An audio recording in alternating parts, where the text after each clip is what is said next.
Hello everyone, welcome to net जरब solutionist. मैं अभिषेक कुमार झा। एक ऐसा इंफॉर्मेशन जो राजस्थान के स्टूडेंट के साथ साथ पूरे इंडिया के स्टूडेंट सर्च कर रहे हैं इस वक्त, और वो है राजस्थान यूनिवर्सिटी ने पीएचडी और एमफिल के नोटिफिकेशन रिलीज़ किए हैं 2021 और 2022 सेशन के लिए। ये प्रीवियसली निकला नहीं था लास्ट ईयर, तो वो बैकलॉग और प्लस इस करंट सेशन का जो सीट है उसके बारे में तो हम लोग पूरा डिस्कशन करने वाले हैं। एंटायर इन्फॉर्मेशन मैं आपको देने वाला हूं इस वीडियो में। एक सिंगल वीडियो से आप सभी लोगों के सारे डाउट्स, सारे जो आपको भ्रांतियां हैं, आपको ऐसा लग रहा है कि राजस्थान में किस तरीके से एडमिशन होता है, मैं आप सभी लोगों को कंप्लीट इन्फॉर्मेशन देने वाला हूं इस एक पूरे वीडियो में। तो वीडियो शुरू करने के पहले आप सभी लोगों से कहना चाहूँगा कि अगर आप इस चैनल पर नए हैं और आपने अभी तक अपने इस चैनल को सब्सक्राइब नहीं किया है तो फटाफट चैनल सब्सक्राइब कर लीजिए, बेल आइकन प्रेस कर दीजिए और फिर लगातार इस क्लास के नोटिफिकेशन, इस चैनल के नोटिफिकेशन आप लोगों तक पहुंचते रहेंगे। ठीक है, तो पीछे बैकग्राउंड में आप देख रहे हैं, ये है राजस्थान विश्वविद्यालय का ऑफिशियल वेबसाइट। दरअसल ये वो वेबसाइट है जहां पर आप ऑनलाइन एप्लीकेशन फिलअप करने वाले हो।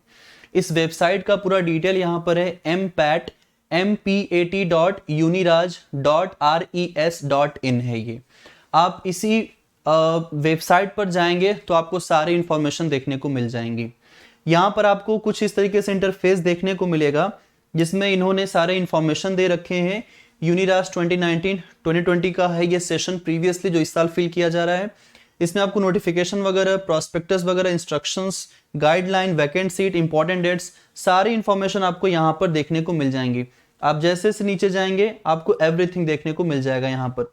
तो मैं इस वीडियो में सिंप्लीफाइड करने की कोशिश कर रहा हूँ कि कैसे आप इस एप्लीकेशन को अप्लाई कर सकते हैं, क्या इंपॉर्टेंट डेट्स हैं और किस तरीके से इस एग्जाम की प्रिपरेशन करनी चाहिए अगर आप मास्टर्स कर रहे हैं या आपका सपना है पीएचडी में एडमिशन पाने का। ठीक है, तो चलिए शुरू करते हैं अपने इस वीडियो को। सबसे पहले मैं आपको लेकर के चलूंगा इसके नोटिफिकेशंस पे, जो कि मैंने ऑलरेडी डाउनलोड करके रखे हुए हैं। आप यहां से जाकर के डाउनलोड कर सकते हैं। मैं ये वाला जो लिंक है वीडियो के डिस्क्रिप्शन बॉक्स में दे दूंगा, आप डायरेक्टली यहां से ओपन कर सकते हैं। ठीक है, चलिए शुरू करते हैं। तो मैं आपको ले चलता हूं सीधे यहाँ पीडीएफ पे। तो इसको मैंने 3 कैटेगरी में डिवाइड कर रखा है। एक तो ये नंबर 1 पीडीएफ रहेगा, क्योंकि इसमें कई सारे इंफॉर्मेशन आपको देखने को मिलेंगी। सबसे पहले हम डिस्कशन करेंगे कि इंपॉर्टेंट डेट्स कौन कौन से हैं, यानी वो कौन कौन से डेट हैं जब आपको सावधान हो जाना चाहिए कि भाई फॉर्म भरने का डेट आ चुका है।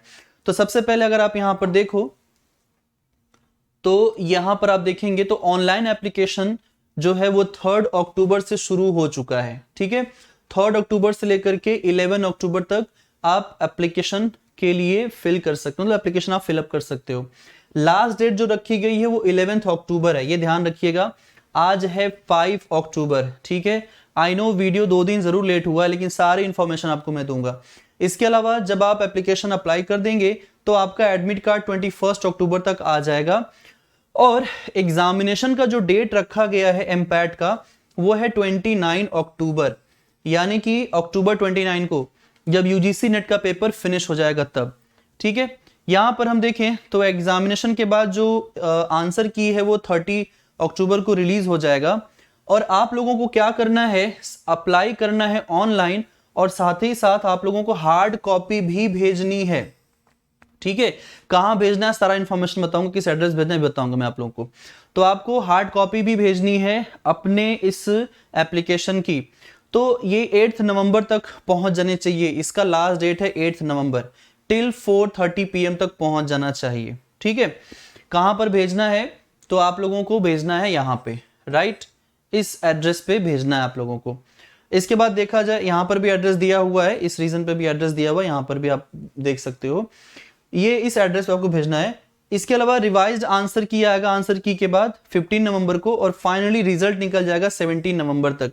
इसका मतलब ये हुआ कि नवंबर के एंड तक आपको एडमिशन मिल जाना है राजस्थान यूनिवर्सिटी में, कैंपस में, और जो इसके डिफरेंट कॉलेजेस हैं।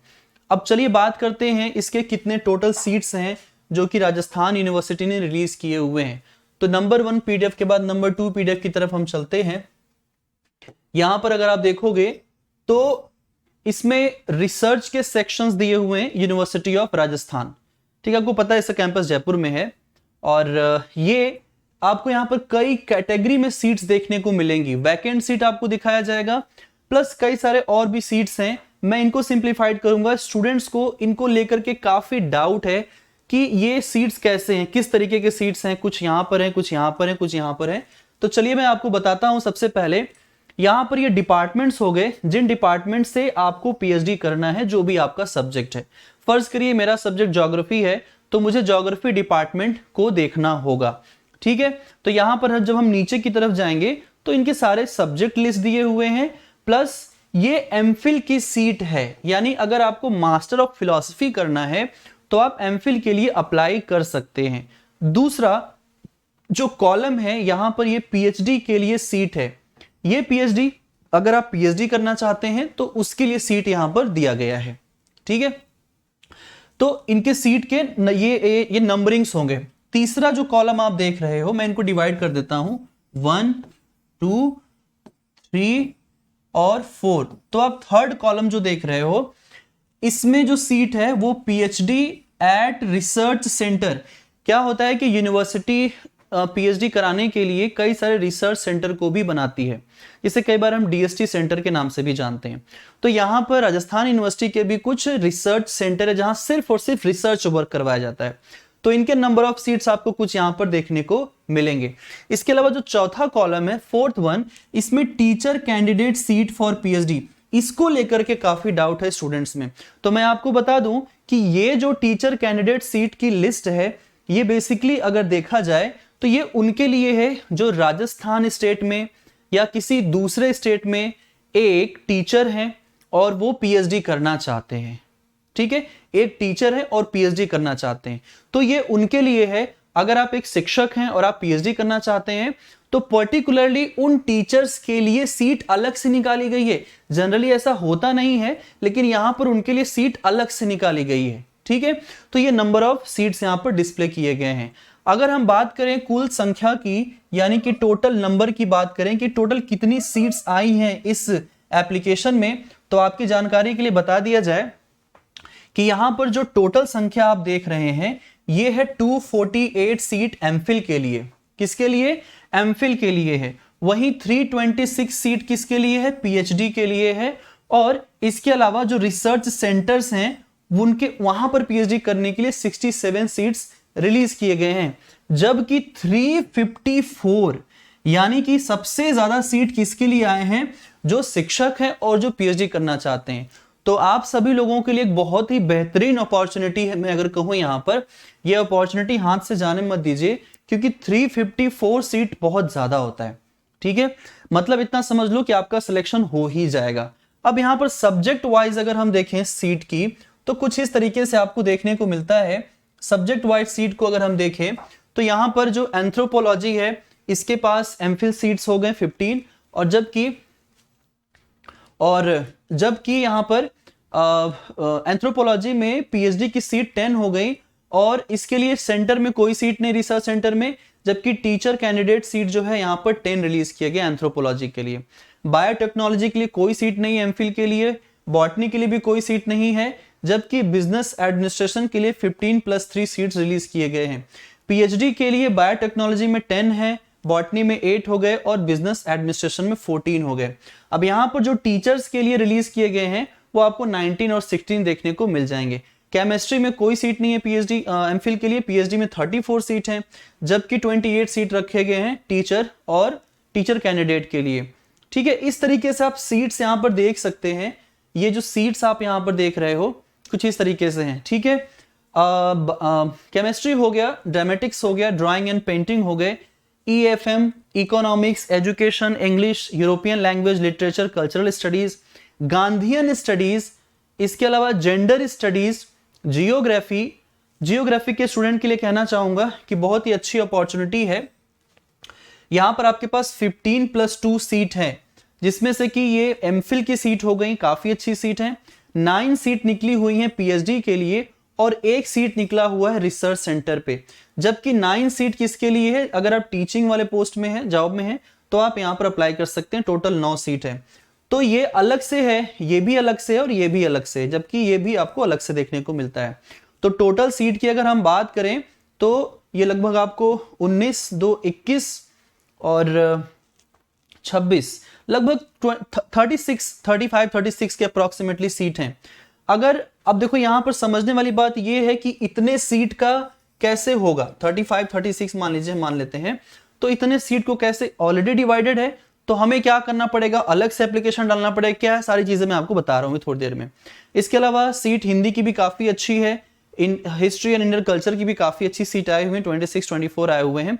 हालांकि और सब्जेक्ट के सीट काफी कम है, बट फिर भी इतनी सीट काफी होती है एडमिशन के लिए, ठीक है। लॉ में अच्छी खासी सीट आई हुई है, मैथमेटिक्स में अच्छी खासी सीट आई हुई है 24, तो ये इतने सीट्स आपको देखने को मिल जाएंगे। फिजिक्स में भी अच्छी सीट है, फिलॉसफी में भी 6 सीट यहाँ पर टीचिंग वाले पोस्ट में देखने को मिल रहा है। तो ये तो हो गया सब्जेक्ट वाइज लिस्ट। अच्छा, नीचे भी है इसमें political science, psychology, public administration, Sanskrit, sociology, south Asian studies, statistics, zoology, ये सारे सब्जेक्ट आपको यहाँ पर देखने को मिलते हैं। पॉलिटिकल साइंस में सेंटर में सीट काफी ज्यादा है, 30 सीट है, रिसर्च सेंटर में काफी ज्यादा सीट है, ठीक है। तो ये अच्छा ऑप्शन हो सकता है। पब्लिक एडमिनिस्ट्रेशन के लिए भी 8 सीट हो गया एमफिल के लिए, और 5 सीट हो गया पीएचडी के लिए, जबकि टीचर के लिए 2 सीट्स यहाँ पर अवेलेबल हैं। तो ये कंप्लीट सीट का लिस्ट हो गया कि कितने सब्जेक्ट में कितने सीट हैं। अब जब आपको पता चल गया है कि कितने सीट हैं, हाँ, एडमिशन के लिए सिर्फ एक ही सीट की दरकार होती है। ये मत कभी सोचा करिए कि इतनी कम सीट है, मेरा होगा कि नहीं होगा। मेरे ऐसे बहुत सारे स्टूडेंट हैं जिन्होंने उस पीएचडी एंट्रेंस में अप्लाई किया जहां पर सिर्फ एक सीट थी, और उस एक सीट में भी उनका सिलेक्शन हो गया। तो आपका भी हो सकता है, आपको सिर्फ एक सीट चाहिए, बाकियों से कोई मतलब नहीं है, ठीक है। तो अभी हम चलते हैं तीसरे पीडीएफ की तरफ, जो आपको बताएगा कि जो यूनिवर्सिटी ऑफ राजस्थान है ये किस तरीके से एग्जाम करवाता है। अभी हम आ गए हैं अपने नेक्स्ट सेगमेंट में, और वो है एग्जाम, ठीक है। ये जो एग्जाम है, आपने एप्लीकेशन अप्लाई कर दिया, ठीक है, आपको पता चल गया सीट कितनी है। अब एग्जाम कैसे क्रैक किया जाए, क्या क्राइटेरिया है, ये भी तो जानना बहुत जरूरी है। तो चलिए फाइंड आउट करते हैं। तो सबसे पहले यहां पर मैं आपको एमफिल के लिए अगर मैं कहूं तो सिंपल, देखिए बहुत सारे तरीके हैं यहां पर, इसमें कई सारे आपको पेपर वगैरह देखने को मिल जाएंगे। बट एमफिल का देखिए क्या है, एमफिल का क्या है कि आपको यहां पर एमफिल के लिए मैं सीधे आपको लिए चलता हूं कि इसमें आपका मास्टर्स में जो मार्क्स है वो सब सारी चीजें यहां पर आपसे आपकी जो है चेक की जाएंगी। और ये भी क्या होगा, अगर हम एमफिल को यहां पर, just a minute, hold on, ठीक है।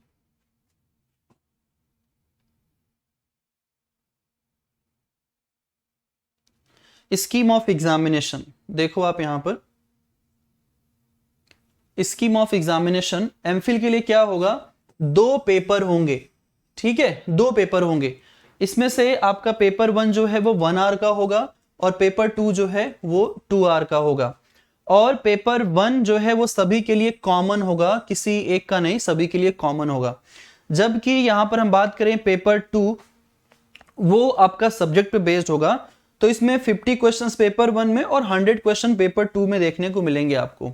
तो पेपर जो 1 है उसमें 50 क्वेश्चंस होंगे 100 मार्क्स के, और जबकि पेपर 2 में आपको 100 क्वेश्चंस देखने को मिलेंगे, ठीक है, 100 क्वेश्चंस देखने को मिलेंगे। अब यहां पर हम समझते हैं कि क्या क्राइटेरिया है। तो देखिए यहां पर कैंडिडेट को मिनिमम मार्क्स 40% लाना पड़ेगा एग्रीगेट, पेपर 1 पेपर 2 दोनों में आपको मिनिमम 40% मार्क्स लाना पड़ेगा।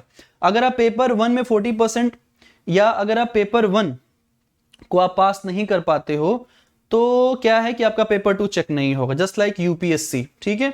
सीसेट आप क्वालिफाई नहीं कर पाए तो आपका जो जीएस का पेपर है वो चेक नहीं होता है। पेपर 2 में आपको जो सेक्शंस मिलेंगे वो सब्जेक्ट बेस्ड मिलेंगे।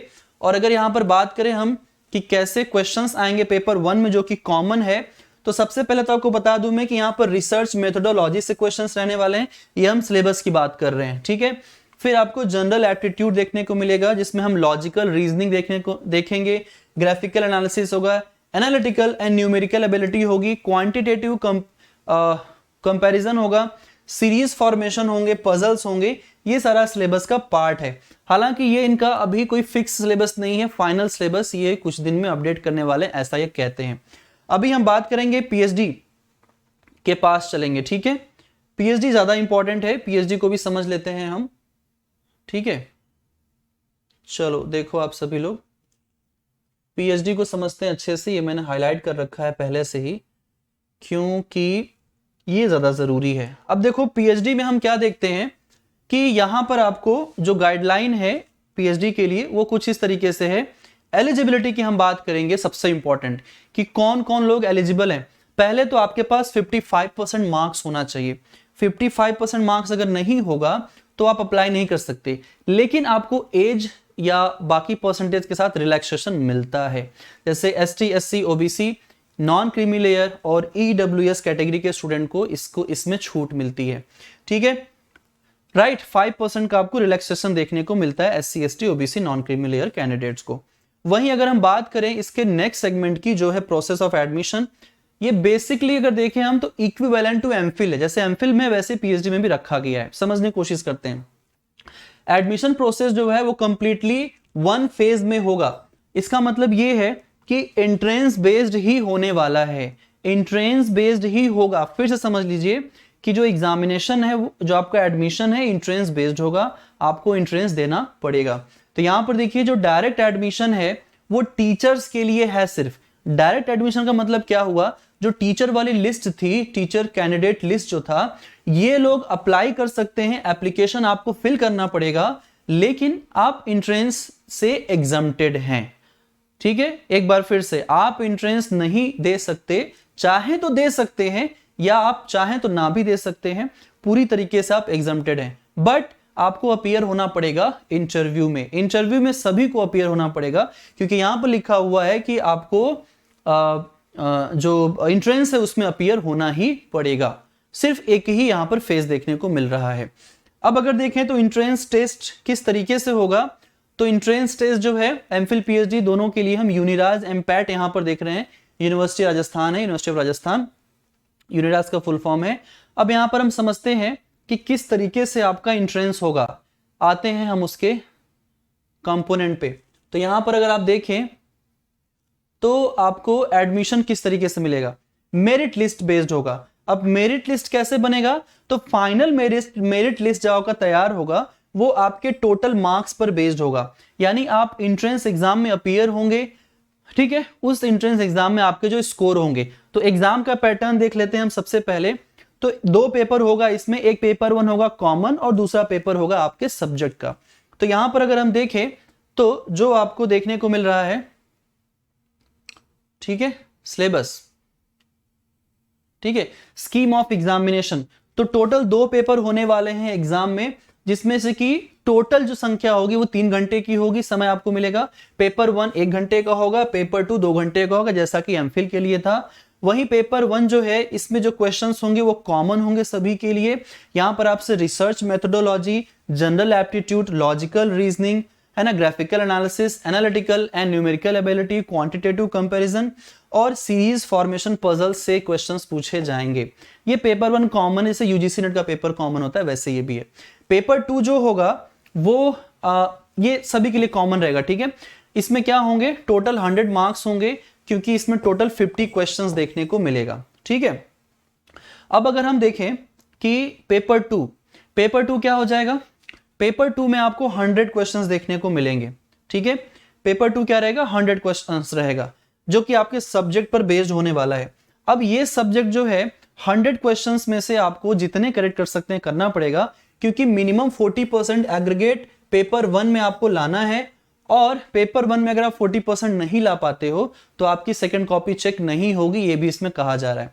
5% का रिलैक्सेशन है 40 to 35 इन कैंडिडेट्स को जो SC ST OBC non creamy layer AWS category में होंगे। अब पेपर 1 में क्या पूछा जाएगा, पेपर 2 में क्या पूछा जाएगा, तो पेपर 2 में आपके 100 क्वेश्चन 200 मार्क्स जो कि आपके सब्जेक्ट से जुड़े हुए होंगे, वो आपके मास्टर्स के सिलेबस पर बेस्ड होंगे। मैं आपको बताऊं, आप सभी लोग राजस्थान यूनिवर्सिटी का जो मास्टर्स का सिलेबस है उस सिलेबस को तैयार करिए। वहीं से क्वेश्चंस आपसे पूछे जाएंगे।